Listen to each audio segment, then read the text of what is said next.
बच्चों को मेरी तरफ से शिक्षक दिवस की हार्दिक शुभकामनाएं।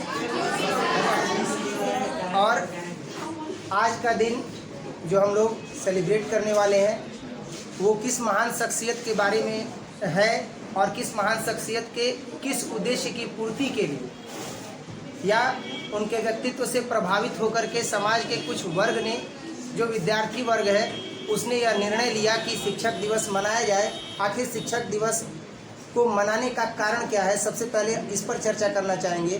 तो आप लोगों को पता है कि डॉक्टर सर्वपल्ली राधाकृष्णन जी ने जो है वह शिक्षा के क्षेत्र में एक अचूक योगदान दिया। उनके जितना योगदान अभी तक शायद कोई नहीं दिया है। और ये शिक्षक वर्ग के लिए गर्व की बात है कि डॉक्टर सर्वपल्ली राधाकृष्णन जी, जो कि अध्यापन का कार्य करते थे, बच्चों को शिक्षित करने का कार्य करते थे, वे इस देश के प्रथम नागरिक तक बने, अर्थात राष्ट्रपति भी बने। डॉक्टर सर्वपल्ली राधाकृष्णन जी किसी परिचय के मोहताज नहीं है और इनका परिचय हम करवाएं, ये इससे शर्मनाक चीज़ कुछ हो ही नहीं सकता। डॉक्टर सर्वपल्ली राधाकृष्णन जी का जन्म जो है वह एक गरीब परिवार में हुआ और इनका जीवन संघर्षों से भरा हुआ था।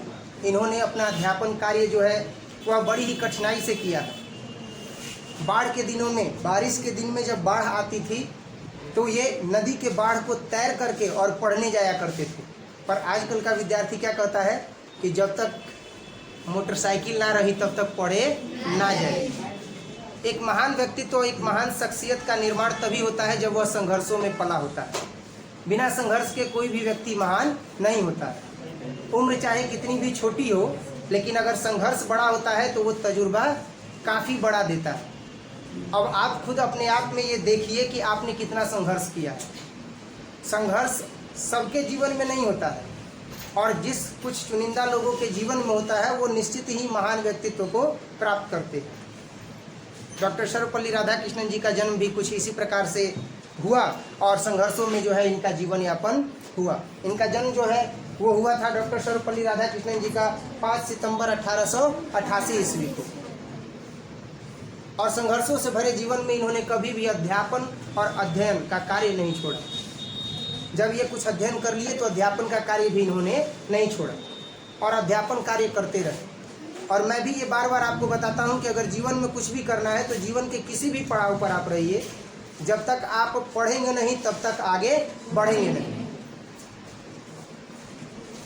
डॉक्टर सर्वपल्ली राधाकृष्णन जी जो है जीवन में संघर्ष करते करते जो है वो BHU यूनिवर्सिटी में भी जो है ये पढ़ा रहे थे। और वहाँ पर पढ़ाने के दौरान ही जो है इनको फर्स्ट सिटीजनशिप के लिए जो है वो इनवाइट किया गया। प्रथम नागरिकता देने की बात की गई, अर्थात इन्हें राष्ट्रपति बनाने के लिए जो है वो बताया गया, कॉल गया। इन्होंने राष्ट्रपति के रूप में जो है वो शपथ लिया और जैसे ही इन्होंने राष्ट्रपति जी के रूप में शपथ लिया और इनके नेतृत्व में देश आगे बढ़ने लगा। इनके नेतृत्व में और इनकी विदेशी यात्राओं से प्रभावित होकर के भारत की एक अमिट पहचान बनने लगी। भारत धीरे धीरे जो है वह आगे बढ़ने लगा।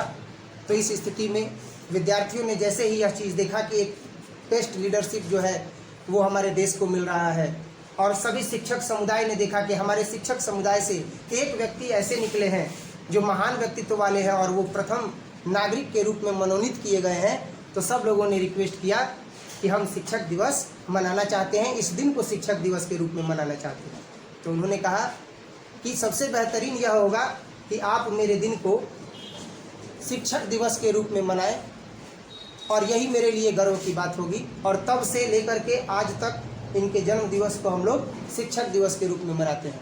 ख़ासतौर पर इसमें बच्चों की ज़्यादा सहभागिता होती है और मेरा ये मानना है कि शिक्षक की भी सहभागिता होनी चाहिए, क्योंकि यह शिक्षक समुदाय के लिए एक गर्व की बात है कि शिक्षक समुदाय से एक शिक्षक जिस मनोनीत पद तक चले गए, अभी तक कोई भी शिक्षक वहाँ तक नहीं गए है। इन्होंने अपने देश के लिए अनेकों कार्य किए और देश को नित्य प्रतिदिन ऊंचाइयों पर लेकर के गए। और चूँकि इनका जीवन संघर्षों से भरा हुआ था और अनुभवों का भंडार इनके पास था और वो अनुभव देश का नेतृत्व करने में काम आया। अनेकों कठिनाइयाँ भी आई, पर उन विषमताओं से निर्भीकतापूर्वक निर्णय लेते हुए अपने देश को आगे लेकर के ये बढ़ते रहे और इन्होंने देश को आगे ले जाने में बहुत बड़ा योगदान दिया। इससे प्रभावित होकर के गवर्नमेंट ऑफ इंडिया ने जो है एक पोस्टल कार्ड भी जो है वह पोस्टल कार्ड जो होता है वो भी जारी किया। और ये प्रथम जो है वो वाइस प्रेसिडेंट है भारत के, जो 1952 से लेकर के 1962 तक रहे, और ये सेकंड प्रेसिडेंट ऑफ इंडिया भी रहे 1962 से लेकर के 1967 तक। इन्होंने अपना जीवन आप देख सकते हो 1952 से लेकर के 1967 ईस्वी तक देश को समर्पित किया और एक बेहतरीन नेतृत्व करते हुए देश को नित्य प्रतिदिन नई ऊंचाइयों पर लेकर के गए। और इन्होंने संदेश भी दिया सभी शिक्षकों को, the true teachers are those who help us think for our self. एक बेहतरीन शिक्षक, एक सच्चा शिक्षक वही होता है जो बच्चों को खुद के लिए जो है वह विचारने के लिए प्रेरित करता है, अर्थात बच्चों में जो है वह चिंतन क्षमता जो है वह विकसित करता है। और वही होता है जो बच्चों में क्या विकसित करे, चेतन क्षमता विकसित करे। जो बच्चा अपने भविष्य के प्रति, जो बच्चा अपने कार्यों के प्रति और जो बच्चा अपने अध्ययन कार्य के प्रति चिंतित रहता है, निश्चित ही उसका भविष्य सुंदर होता है। और एक सच्चा शिक्षक वही होता है जो बच्चों में चिंतन क्षमता जो है वह विकसित करे। डॉक्टर सर्वपल्ली राधाकृष्णन के जीवन के बारे में जानने के बाद हम लोग यह देखते हैं कि इन्होंने जो है वो अपना जीवन राजनीतिक करियर में देने के साथ ही चांसलर के रूप में भी जो है वह बनारस हिंदू यूनिवर्सिटी में BHU में इन्होंने अपना सेवा दिया है। और डॉक्टर सर्वपल्ली राधाकृष्णन जी का व्यक्तित्व जो है वह अनेकों प्रभावों से भरा हुआ है, चूँकि यह शिक्षाविद के साथ साथ एक फिलोसोफर भी थे, एक दार्शनिक भी थे और इन्हें दर्शन का बड़ा अच्छा ज्ञान था। और यह अपने दर्शन के दृष्टिकोण से नए नए प्रभावों को, नए नए विचारों को लोगों के समक्ष प्रस्तुत किया करते थे, जिसमें से इन्होंने ये भी कहा कि teachers should be the best minds in the country. किसी देश का सबसे बेहतरीन दिमाग जो होता है वह किस में होता है? शिक्षक में होता है। किसी भी राष्ट्र का, किसी भी देश का जो सबसे बेहतरीन दिमाग होता है वह शिक्षक में होता है। और शिक्षक ही है जो समाज में नव सृजन करने का काम करता है। शिक्षक के विषय में ऐसा कहा जाता है कि शिक्षक अगर चाहे तो समाज में नए नए परिवर्तन भी ला सकता है और शिक्षक अगर चाहे तो समाज को बर्बाद भी कर सकता है। क्योंकि चाणक्य ने कहा था, जब घनानंद ने उनकी बेइज्जती की थी तो उन्होंने कहा था, घनानंद के दरबार में जब गए चाणक्य और वहाँ पर जब भिक्षा की याचना की तो घनानंद ने वहाँ पर उन्हें बेइज्जत किया और कहा कि तुम भी कुछ ज्ञान की बातें करो, तुम भी कुछ बातें करो ज्ञान की, और तुम भी जो है वो बड़ी बड़ी बातें करो और इसके बाद भिक्षा की मांग करो। तो उन्होंने कहा कि घनानंद, मैं अपना पोषण करने वाले सम्राटों का निर्माण खुद कर लूँगा, पर मुझे चिंता इस बात की है कि इस साम्राज्य का क्या होगा जहाँ पर तुम्हारे जैसे राजा हैं, जो एक साधु की सम्मान की पराकाष्ठा को भी भंगित कर देते हैं, तोड़ देते हैं, जो एक गुरु की मर्यादा का भी ख्याल नहीं रखते हैं और उन्हें अपमानित करते हैं। और मैं शिक्षक हूँ और मेरी कोख में विकास और विनाश दोनों पलते हैं। मैं चाहूँ तो विकास भी कर सकता हूँ और मैं चाहूँ तो विनाश भी कर सकता हूँ। ये चाणक्य के बोल थे और उन्होंने ऐसा किया भी। घनानंद का पूरा साम्राज्य ही जो है वो पतन के कगार पर पहुँच गया, केवल और केवल उनके एक शिष्य की देन से। और वो शिष्य कौन थे? चंद्रगुप्त मौर्य। अपनी सारी शिक्षा, अपना सारा दिमाग, अपना सारा नॉलेज केवल और केवल किसको दे दिया? चंद्रगुप्त मौर्य को। और चंद्रगुप्त मौर्य ने जो है वो घनानंद के पूरे साम्राज्य को ही क्या कर दिया? इससे पता चलता है कि शिक्षक वह है जिसकी कोख में विकास और विनाश दोनों पलते। पर अफसोस, इतनी शक्ति और इतनी सामर्थ्य होने के बाद भी आज के शिक्षक इस चीज़ को नहीं समझते हैं कि उनकी एक्टिविटी से क्या चीज़ नव सृजित हो सकता है और क्या चीज़ विनाश के कगार पर पहुंच सकता है। और इन्होंने घनानंद के साम्राज्य का अंत किया और फिर एक नव सृजित नया राजा, नया सम्राट जो है वो अखंड भारत का बनाया, चंद्रगुप्त मौर्य को। और फिर शासन व्यवस्था पटरी पर आ गई और खूब बेहतरीन ढंग से जो है वो राज व्यवस्था चलने लगी। ये शिक्षक का एक चरित्र होता है जो बड़े से बड़ा परिवर्तन भी समाज में ला सकता है। साथ ही साथ अगर अन्य शिक्षाविदों की बात करें जिन्होंने समाज के लिए बहुत कुछ किया है, तो भीमराव अंबेडकर सर जो हैं डॉक्टर भीमराव या बाबा भीमराव अम्बेडकर सर जो है, इन्होंने भी बहुत ही अथक प्रयास किए अपने शोषित वंचित लोगों को जो है वो मार्ग पर लाने की, उनको उनका अधिकार दिलाने की। और इन्होंने कहा कि शिक्षा को कभी भी छोड़ना नहीं है। धन का बंटवारा हो सकता है, संपत्ति का बंटवारा हो सकता है, हर एक चीज़ का बंटवारा हो सकता है, यहाँ तक कि माँ बाप का बंटवारा हो सकता है कि माँ तुम में रहेगी और पिताजी मुझ में रहेंगे, पर शिक्षा का बंटवारा कभी नहीं हो सकता।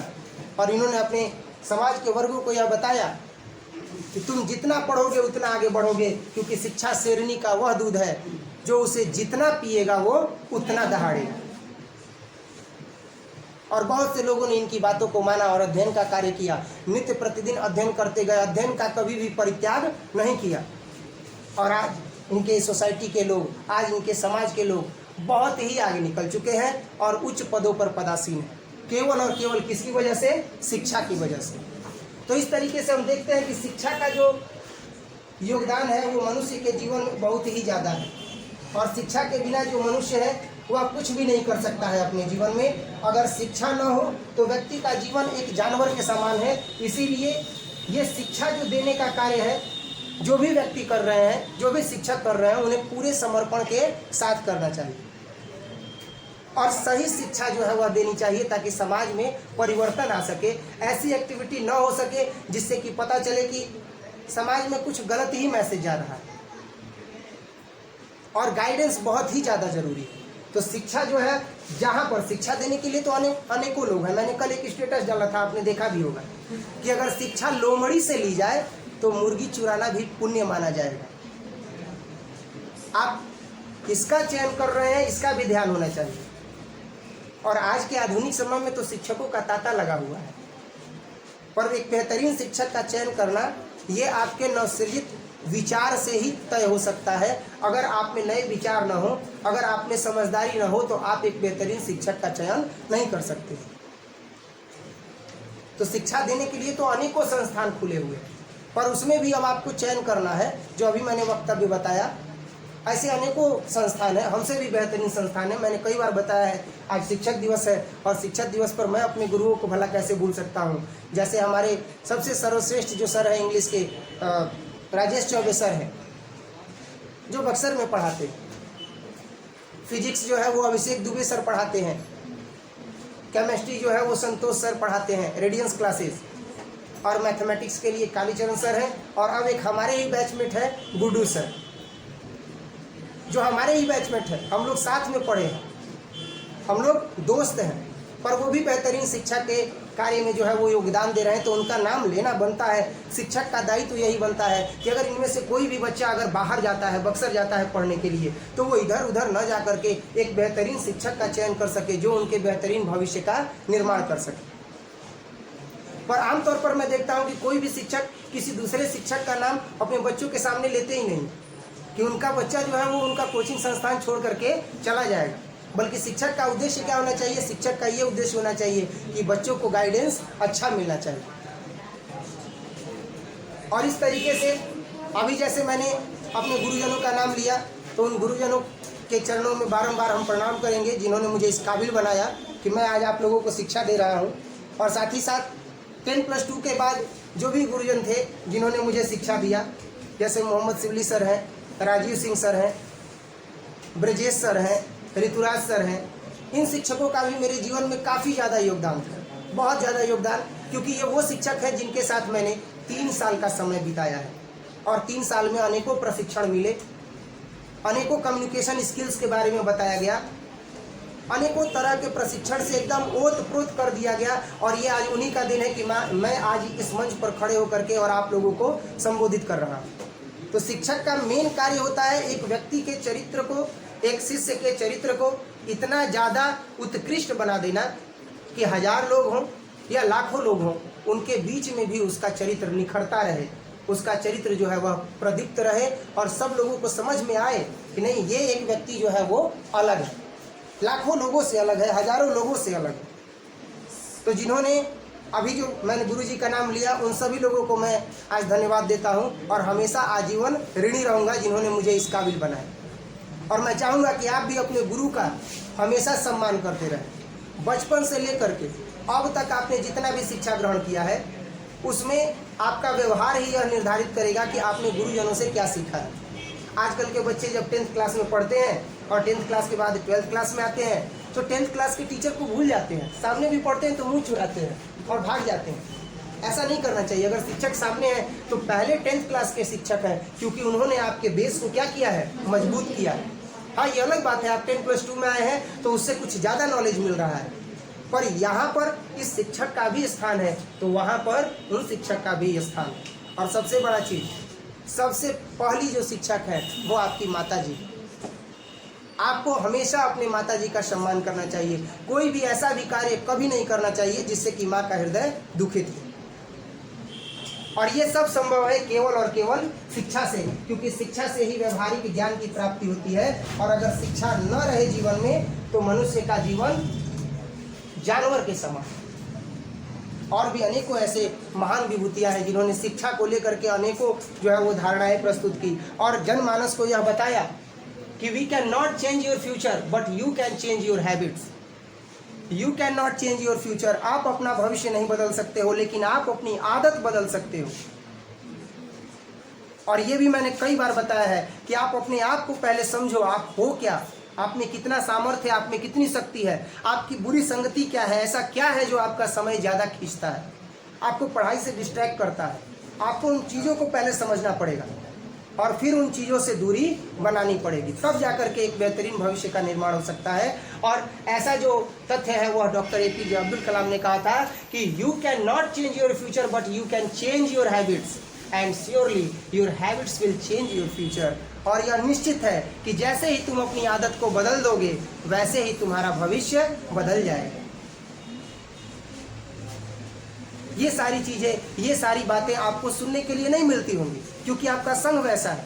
तो आप एक ऐसा सर्किल ड्रॉ कीजिए अपनी तरफ, आप एक ऐसा सर्किल बनाइए अपने चारों ओर जहाँ पर केवल और केवल पॉजिटिव एनर्जी, तभी आप लाइफ में आगे बढ़ सकते हैं, अन्यथा आप लाइफ में आगे नहीं बढ़ सकते हैं। और जब लाइफ में आगे नहीं बढ़ सकते हैं तो टीचर्स डे सेलिब्रेट करने का कोई मतलब ही नहीं।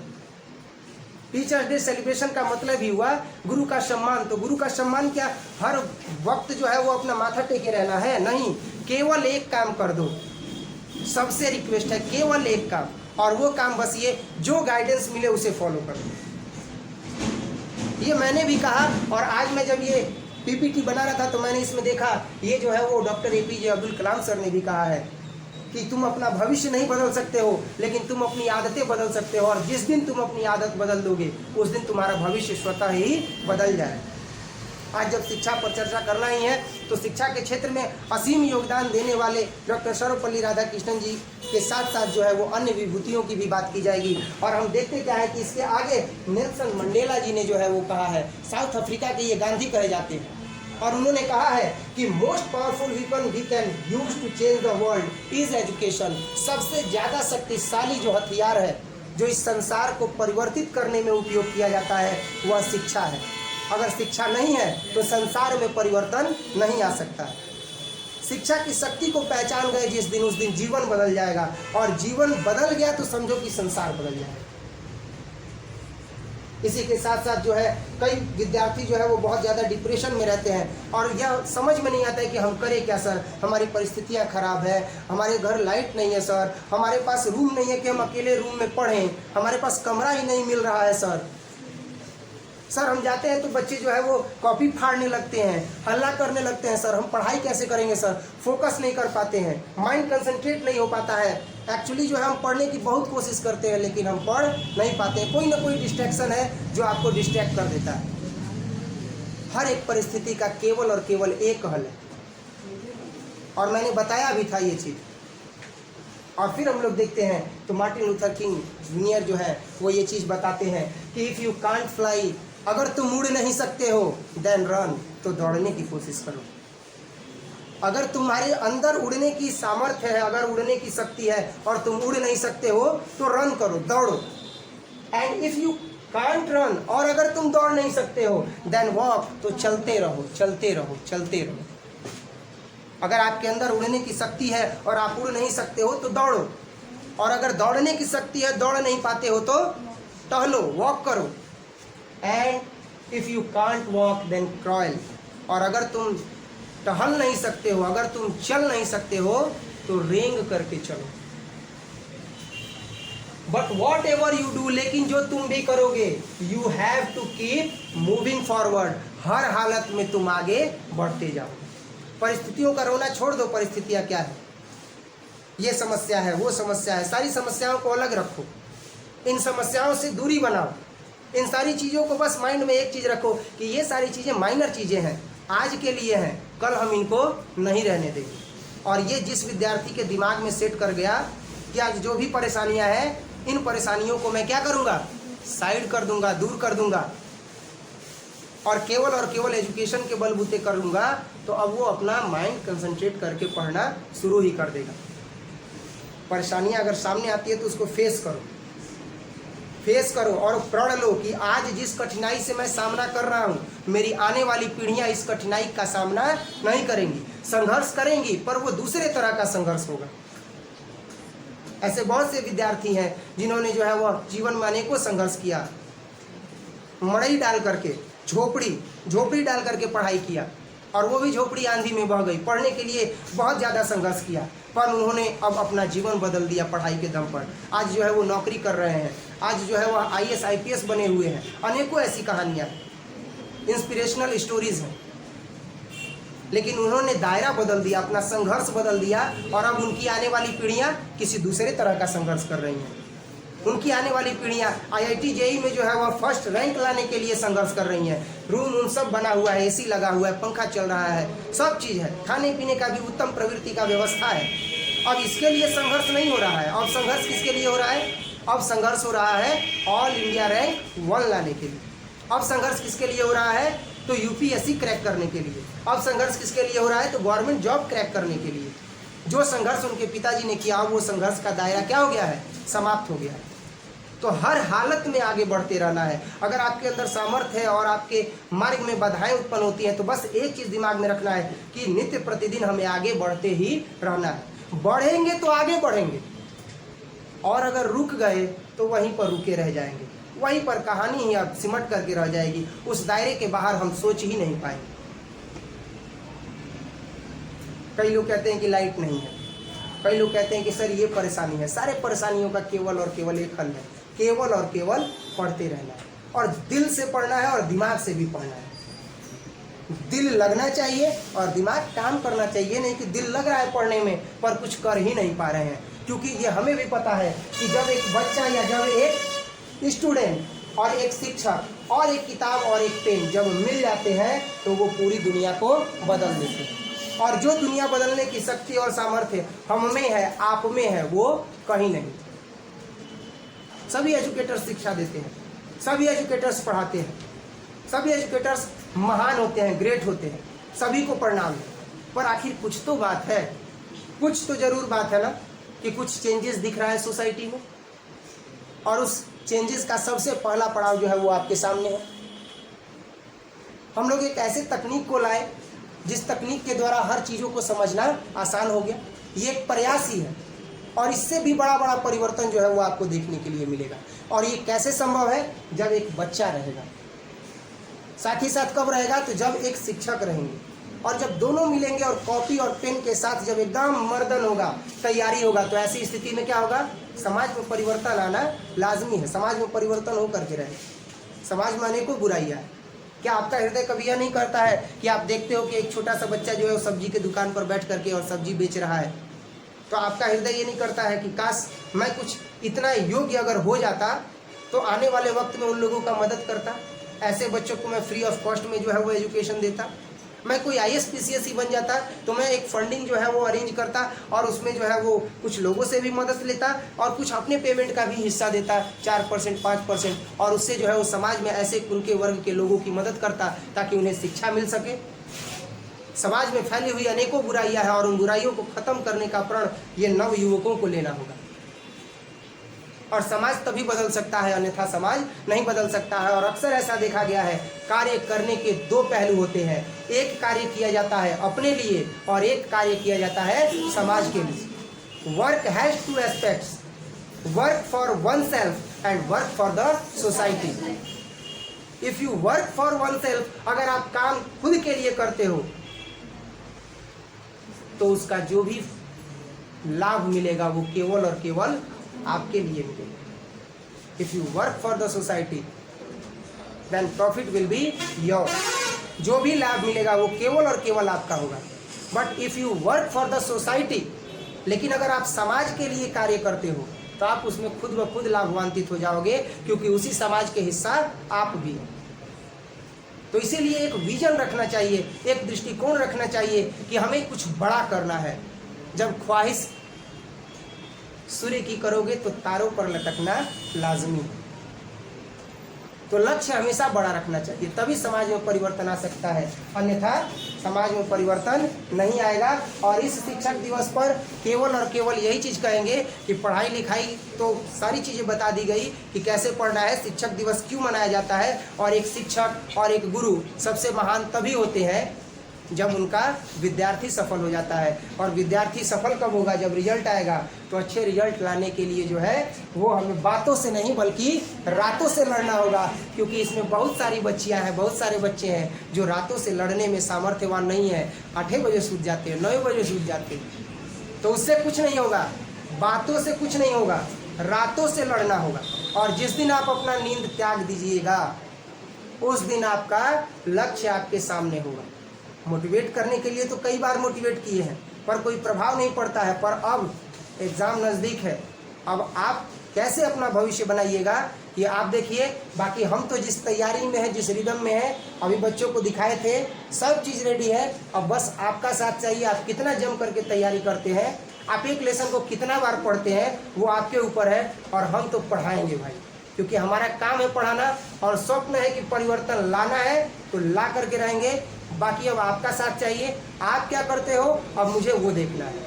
मेरे 100% के बदले में अगर आप 200% देते हो तो मैं समझूंगा कि नहीं, मैं बहुत ही बेहतरीन काम कर रहा हूँ और वास्तव में मुझे ज़्यादा सम्मान मिल रहा है। और इस शिक्षक दिवस पर केवल एक ही चीज़ मैं चाहूँगा कि मुझे सम्मान मिलता रहे। अगर मैं 100% आपको देता हूँ तो आपका फीडबैक 200% होना चाहिए, रिजल्ट एकदम दमदार होना चाहिए। क्लियर है? शिक्षक दिवस की ढेर सारी शुभकामनाएं। अब इसके आगे का प्रोसीजर हम लोग स्टार्ट करेंगे। ठीक है, धन्यवाद।